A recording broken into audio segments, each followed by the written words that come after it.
put some stank on it is a phrase you hear in sports a lot, right? Whether it's pitching a fastball, you're going to slap a hockey puck into the goal. You just really want to put some extra energy into it, right? So if you're going to put out a marketing campaign or start a new business or put your energy and effort into something in your life, just making sure that you brought the best of you to whatever it is that you take on. And I feel this works even if you're in a role working as an employee in an organization.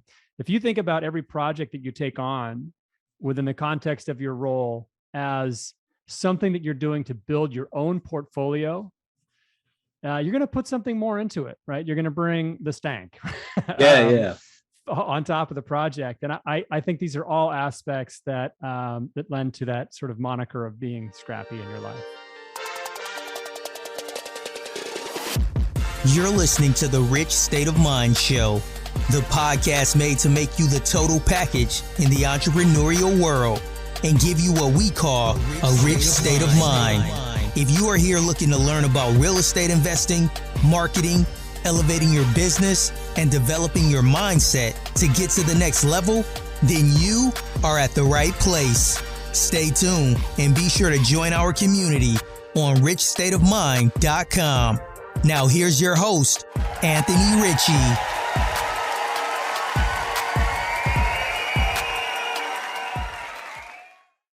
Hey, Colton, thank you so much for taking the time. I know you're over in the West Coast. It's a little bit earlier for you. It's an early evening for me. I really appreciate your time with us.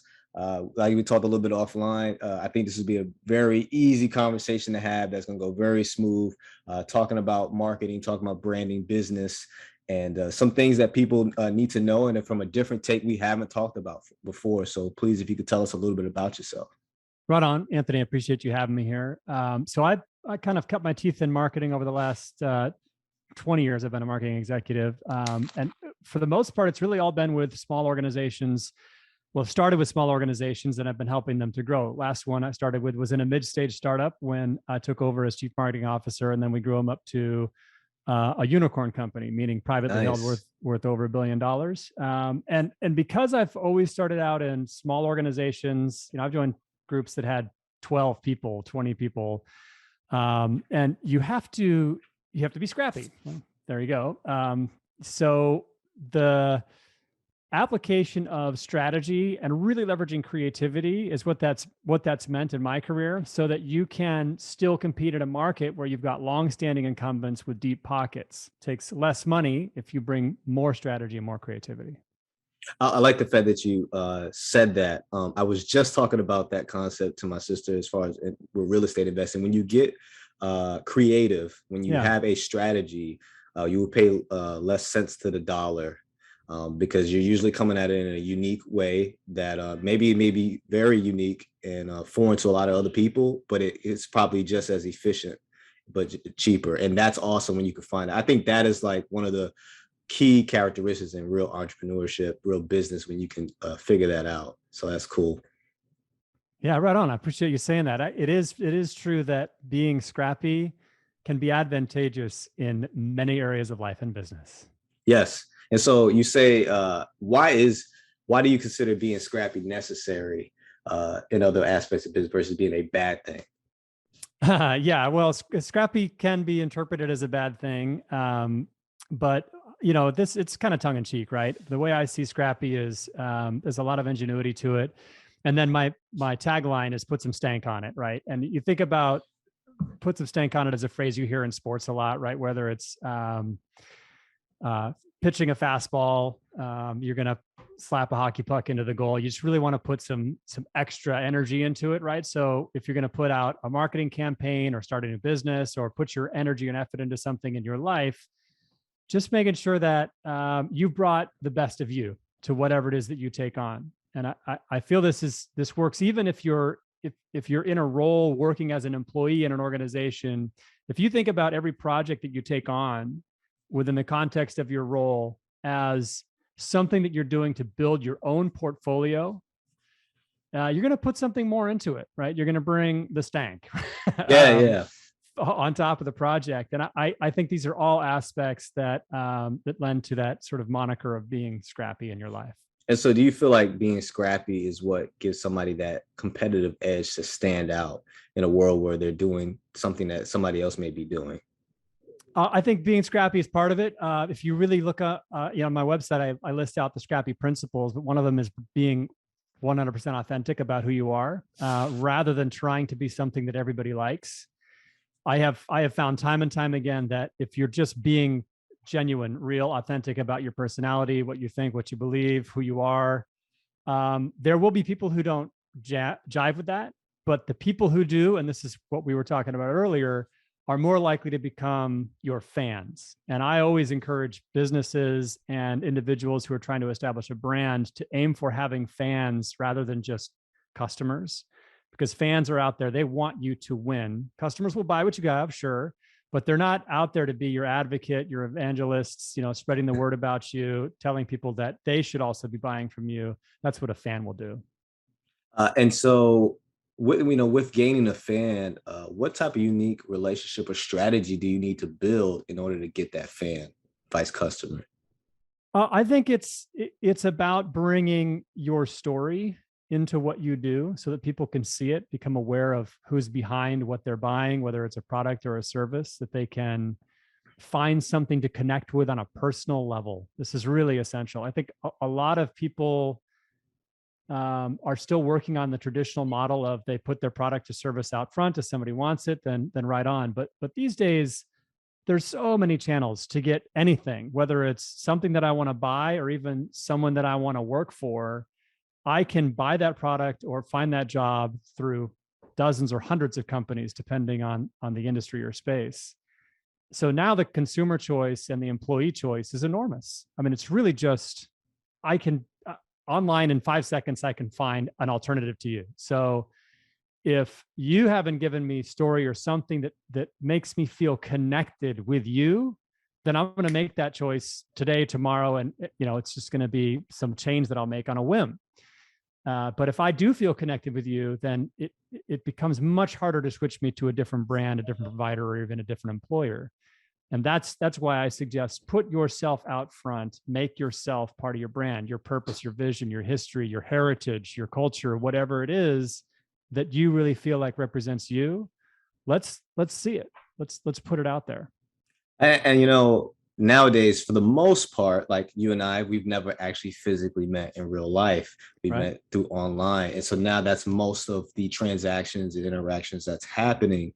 And so I find that very interesting, right? To be able to connect with somebody that could be 5,000 miles away through the internet, through video. And we talked briefly about that before, about how important video is with branding. Can you go a little bit into that?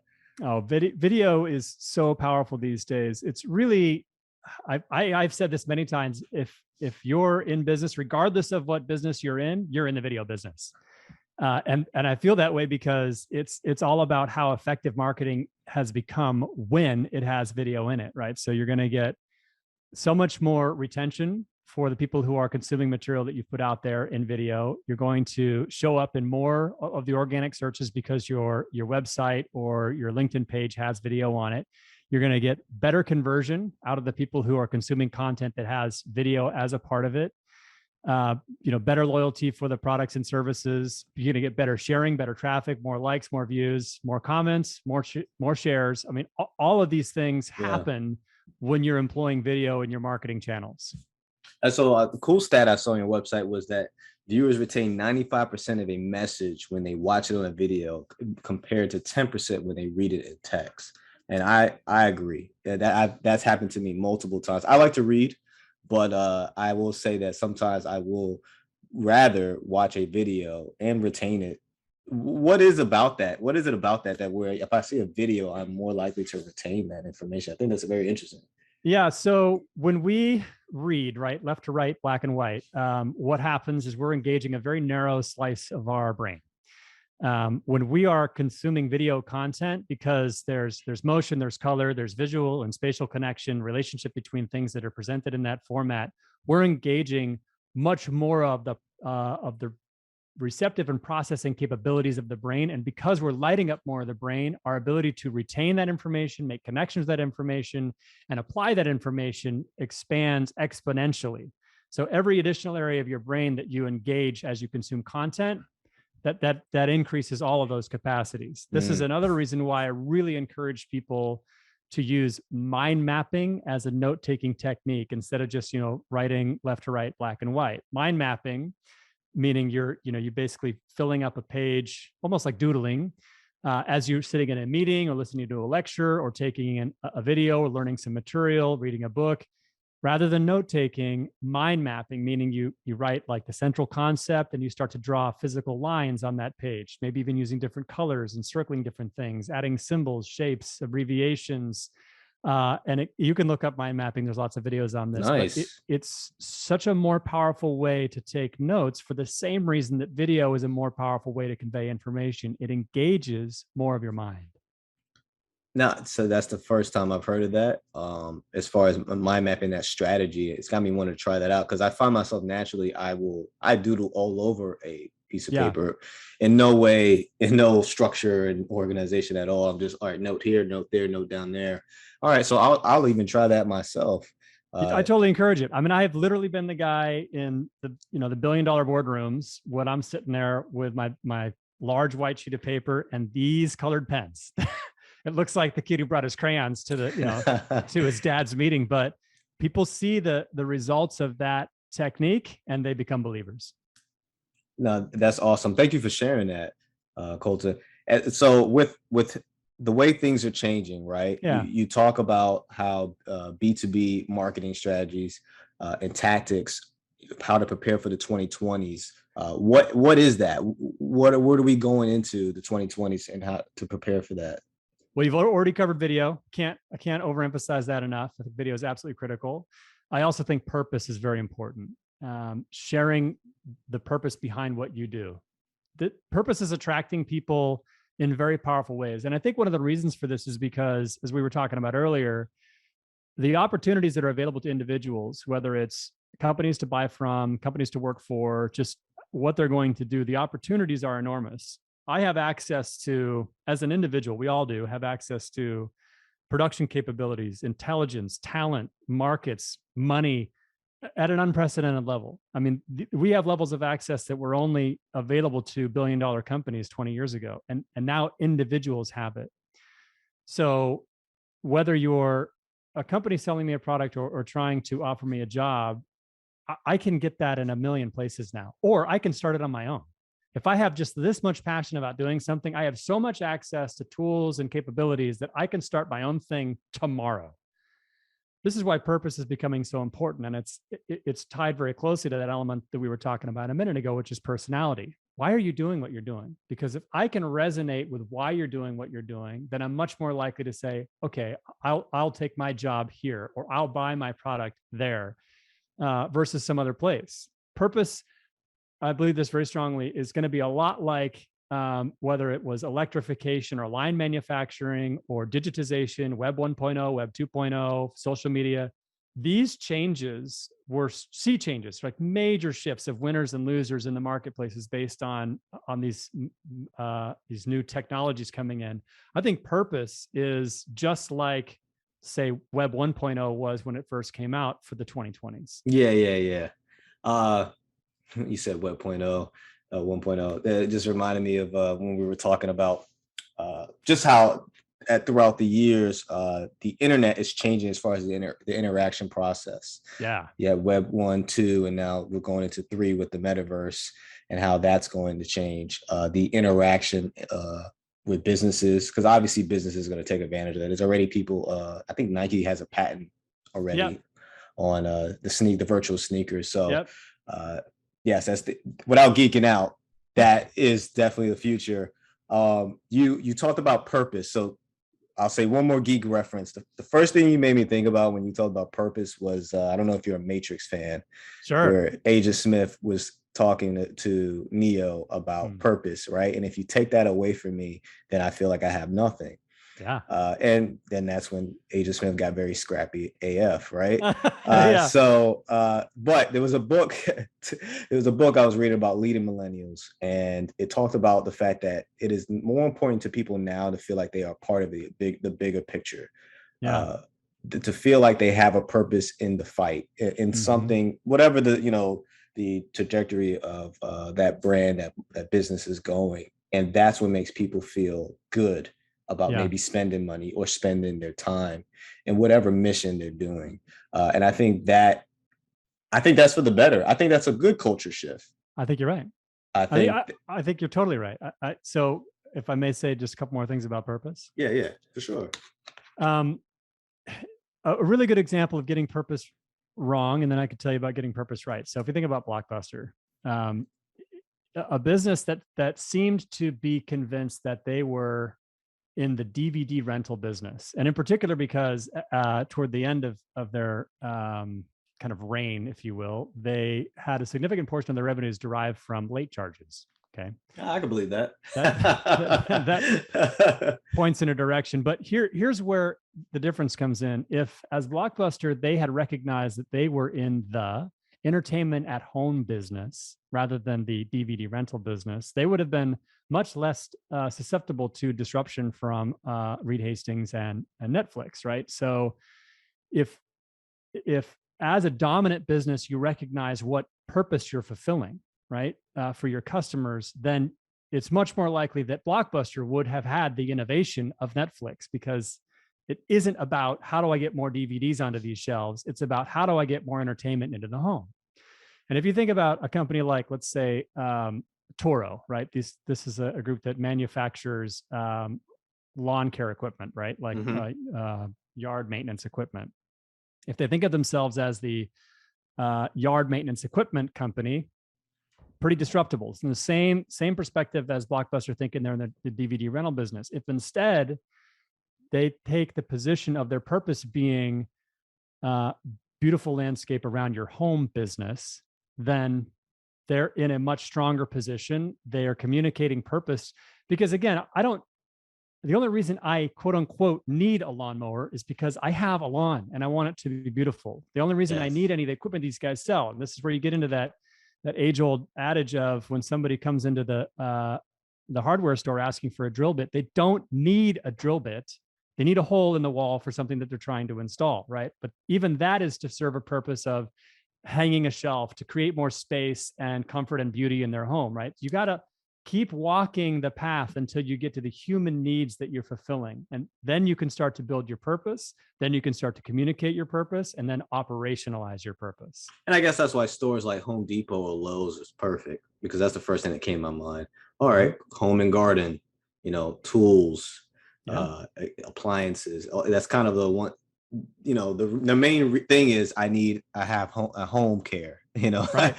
Home and lawn care. And if you make this a one-stop shop and don't make yourself pigeonhole yourself into just being a hardware store, and you now I have drywall there, then I can do a lot more with that. So I have find myself subconsciously thinking about what you've just said. Yeah. But I love the fact that you actually said it out loud, because now I can like either out loud say it to myself, or while I'm thinking like, hey, okay, do I want to pigeonhole myself into just this? Like right. just buying for me, just buying long-term rentals. But what is my company? My company is real estate investing.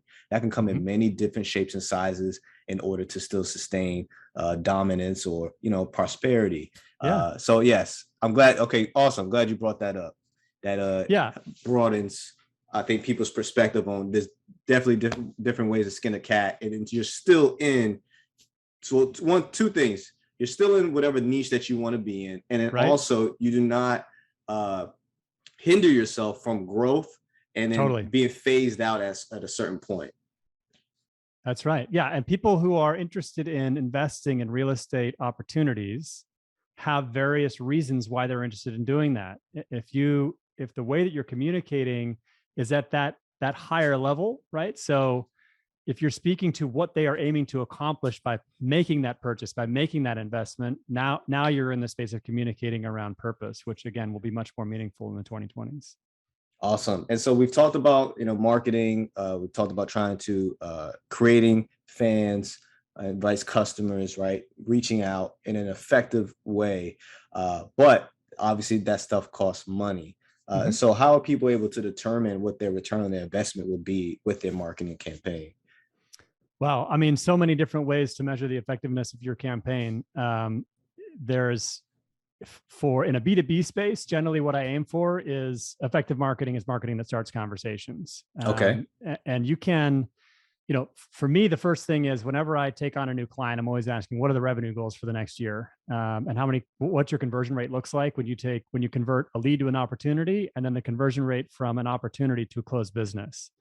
So a lead is somebody who's come in as an inbound because you put out some thought leadership, you did a webinar, a direct mailer, email, something like that, right? Some actual campaign, and that lead has come in. You have a conversion rate for them to become an opportunity, which means they're now engaged in a conversation. And then that conversation has some conversion rate likelihood that it turns into closed business for you. So you take your average contract value, right? And you have the goal that you've set for next year. You divide that by the average contract value. And now you have the number of closed deals that you need to make. All right, let's figure out what your conversion rate is from opportunity to closed deal. Now we know how many opportunities you need to generate. And then once we have the conversion rate from lead to opportunity, we know how many leads you need to have. So let's walk it back. If I need to close 10 deals because I'm trying to make $1 million and each deal that I do generates $100,000 in revenue, my conversion rate from an opportunity to a closed deal is 25%. So I know I need 10 deals. It means I need to be in 40 opportunity conversations, and my conversion rate from a lead to an opportunity, let's say, is 10%. Now I need 400 leads. Okay, so now I'm in the conversation. How do I get you 400 leads in a B2B context? We start talking about your prime targets, and rather than trying to blanket that marketplace with, broad scale, more B2C, business to customer type marketing, I want to get laser targeted to find the 400 people you need to be in a conversation with in order to drive to that bottom line of revenue for you in the next year. And so, well, a couple things. What is a good conversion percentage rate? And would you say that the conversion percentage rate is based off of whatever business you're doing? So it is. Yeah. It really Okay. is. In the B2B context, I mean, I've seen conversion rates that vary pretty widely. But I would say that if you can get into that 20 to 30% range of converting opportunities to close business, you could say that you've done well in that space. I've definitely seen companies that are higher up, but as you scale and you're getting past like the 10 million annual revenue mark, and you can kind of triangulate around that 25 to 30% and stay there, good on you. If you're in your earliest stages of a startup, you should find a pretty high rate because you tend to be working within your closest network of people and opportunity. You've already got good relationship, good trust. You should be closing in that 60 to 70% range at the earliest days of a startup. Okay, awesome. Thank you for breaking that down. And so with let's just say it is a startup.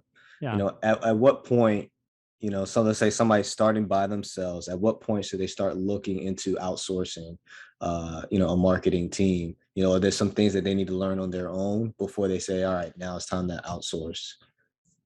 I love this question. I think this question has a lot to do with where your talents are. Okay. I mean, if you're great at writing copy and content and you want to start pumping out thought leadership to get people to recognize you as a source of intelligence in any specific industry, go for it, man.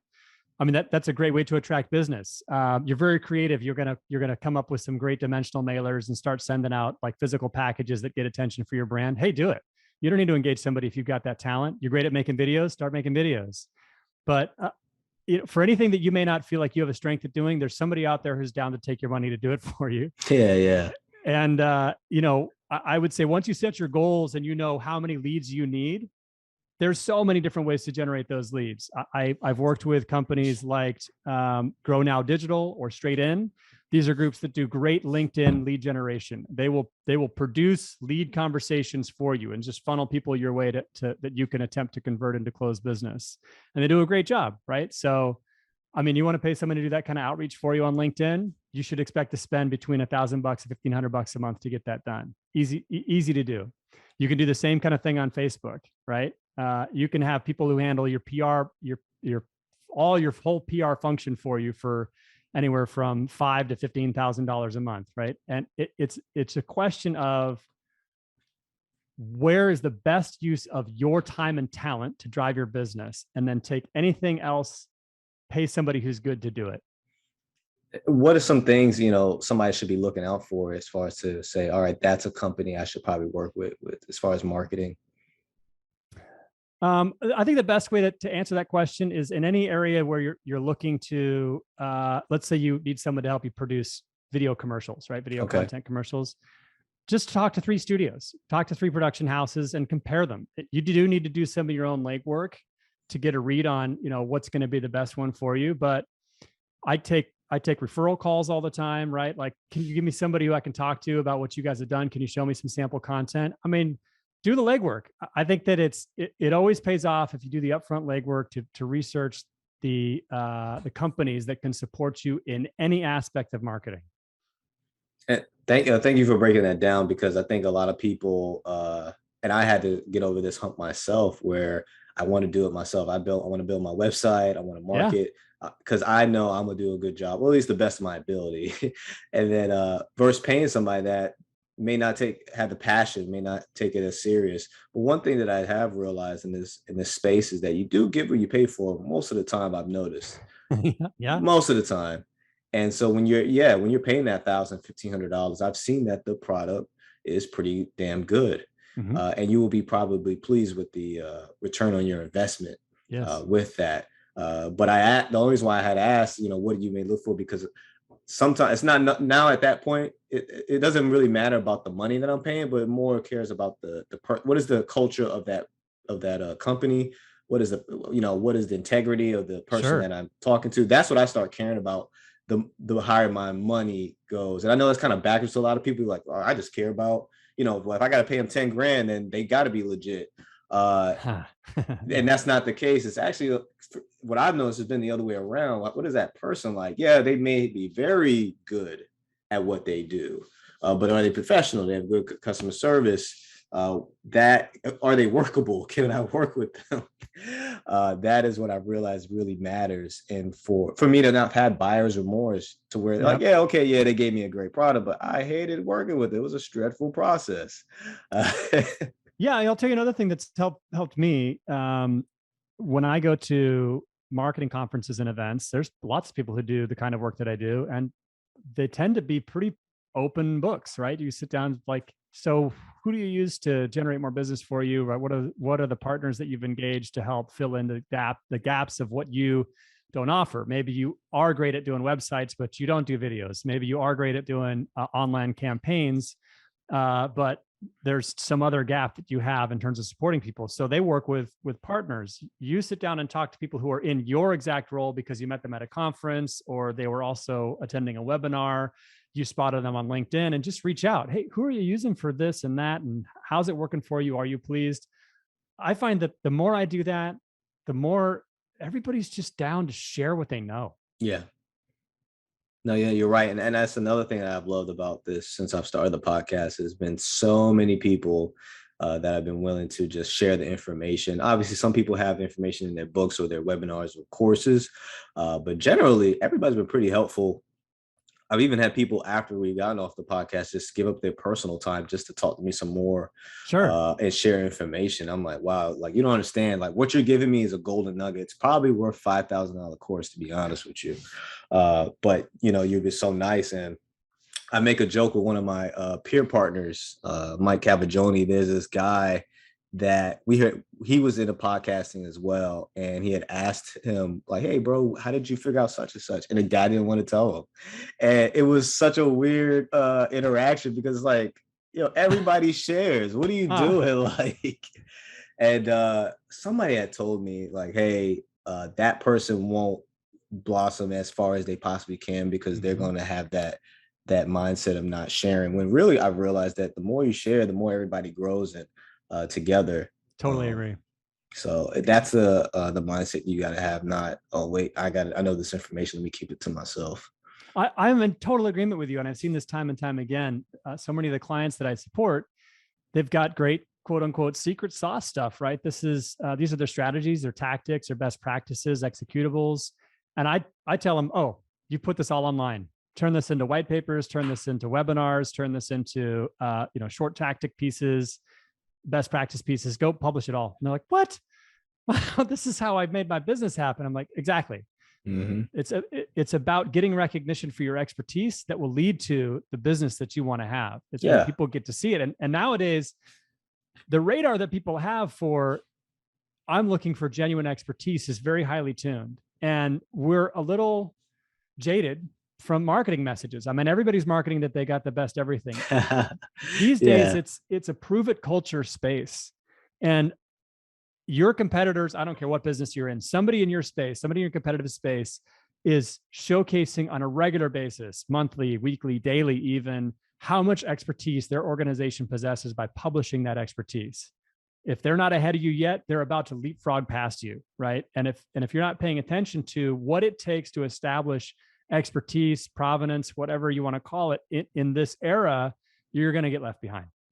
And so I'm glad you're talking about that, because I wanted to discuss with you, what is the role and radical creativity and tactical, you say badass in business. Is that what gives you that edge, and how do you fine tune that creativity and tactical badassness? I have found that bringing creativity to my professional life has been very valuable. There's been I think that the reality is I may have gotten some head starts in terms of developing my creativity over some other folks who maybe didn't believe in their creativity or just didn't really recognize how to apply creativity in a business context. But it is absolutely true. And you just asked me, how you can build up your creativity, that creativity can be built up in exactly the same, well, not exactly the same way, but in a similar way as a person can build up their athleticism. It's very clear. I actually have on my website a piece called How to Be the Most Creative Person in the Room. And it's 10 tactics for building up your own creativity. And mind mapping is actually, we already talked about that. And one example of how you can do this on a daily, regular basis. So if you undertake the exercises and practices, just like you would expect, if you were trying to, build up your athletic stamina, get on the treadmill, get on your bike, make that happen, right? The rowing machine, whatever it is, and do it on a regular basis. And then lo and behold, right? 3 months later, you have massively improved your athletic stamina. You can totally do the same thing in creativity. And if you're aiming to be scrappy in business, I highly recommend it. No, yeah, because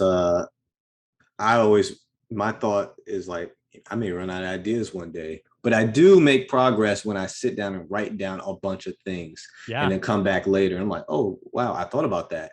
And then I make sure I apply it later. So that happens to me because I forget my good ideas somewhere down the line somehow. Sure.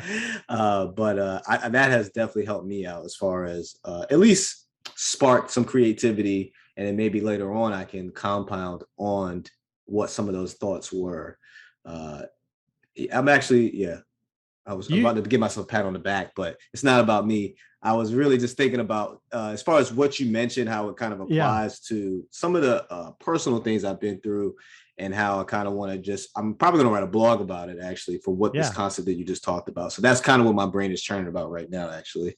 Well, I'll actually give you the pat on the back because in what you just said, you mentioned something that is both so powerful and so subtle that I bet almost everybody missed it.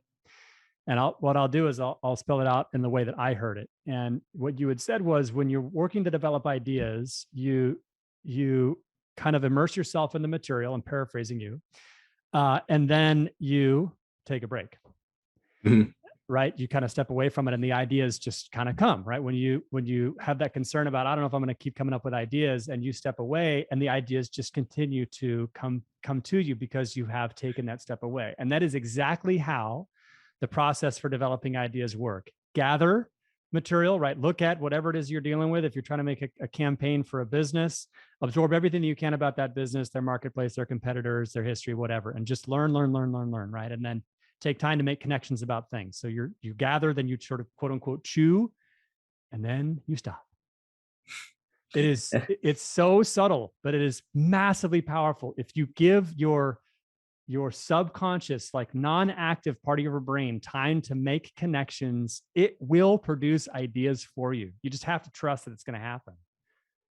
Yeah, because I found myself when I try to create YouTube videos, if I find myself trying to just push videos out, I feel like it loses its luster. It's it being genuine feeling Right. like it was actually something that I really felt passionate about versus maybe taking a break, coming back, and writing down a few ideas and then doing it later.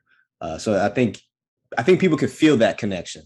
They could feel like you're just phoning it in, kind of like when you see certain actors. It's like, all right, you're being the same person every movie. Like you clearly was not invested in this role here.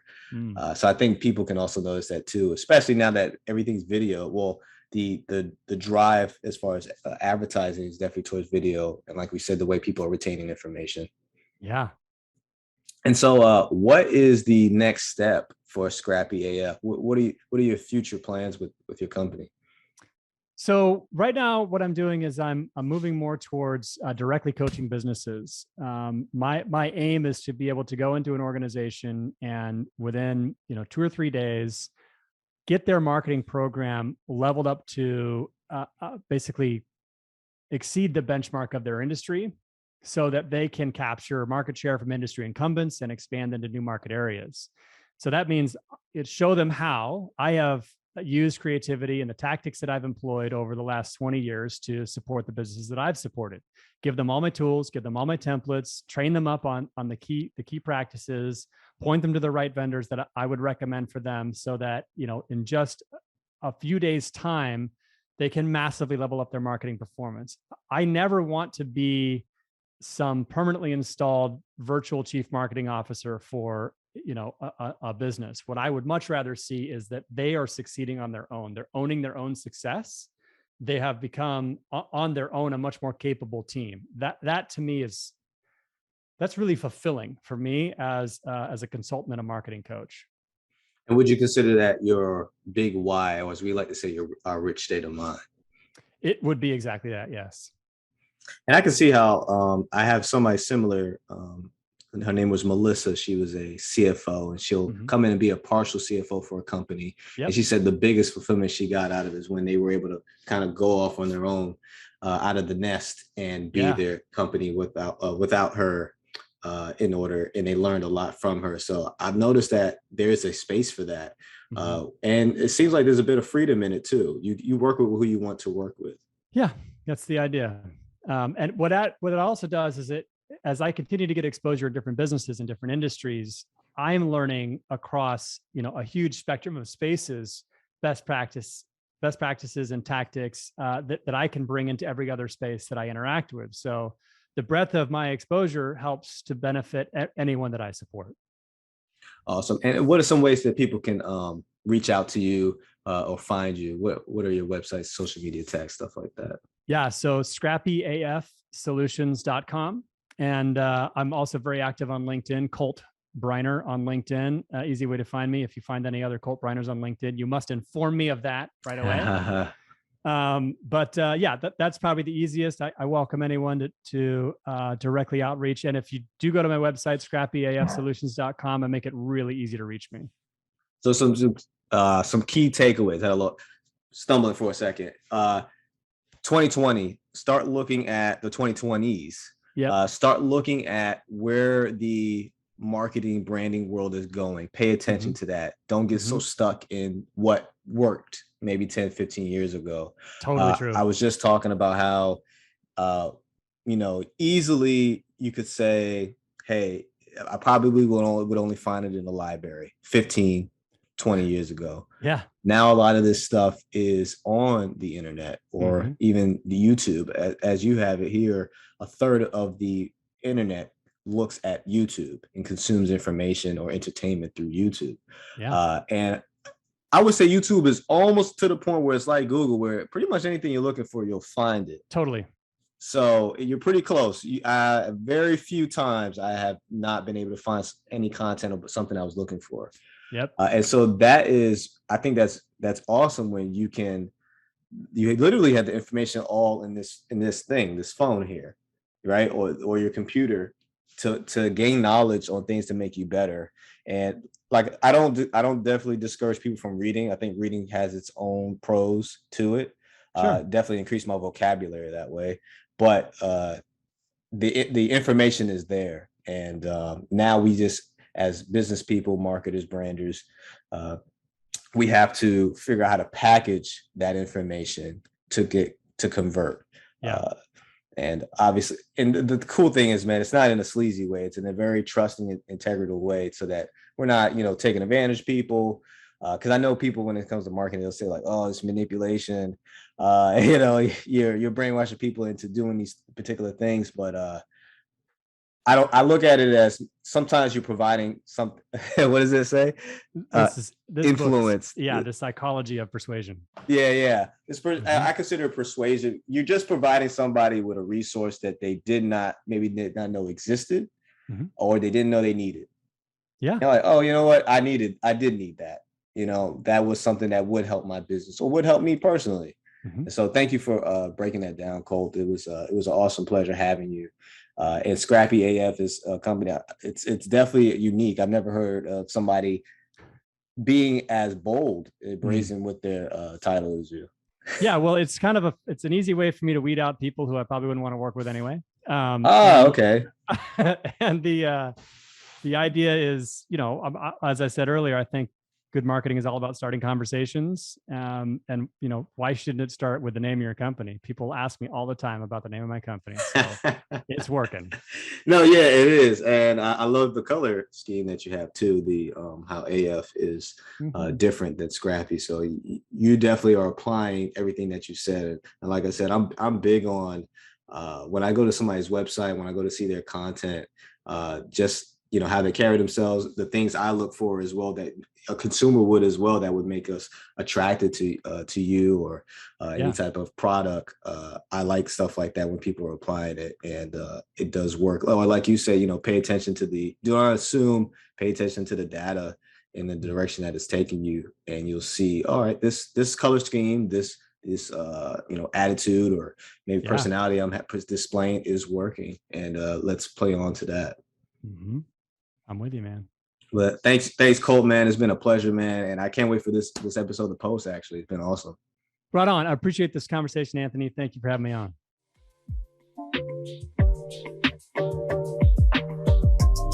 Thank you for sticking with us from the start of the episode. Please share our show with friends and family, visit our YouTube channel, and view more of our content on richstateofmind.com. See you next week on the Rich State of Mind Show.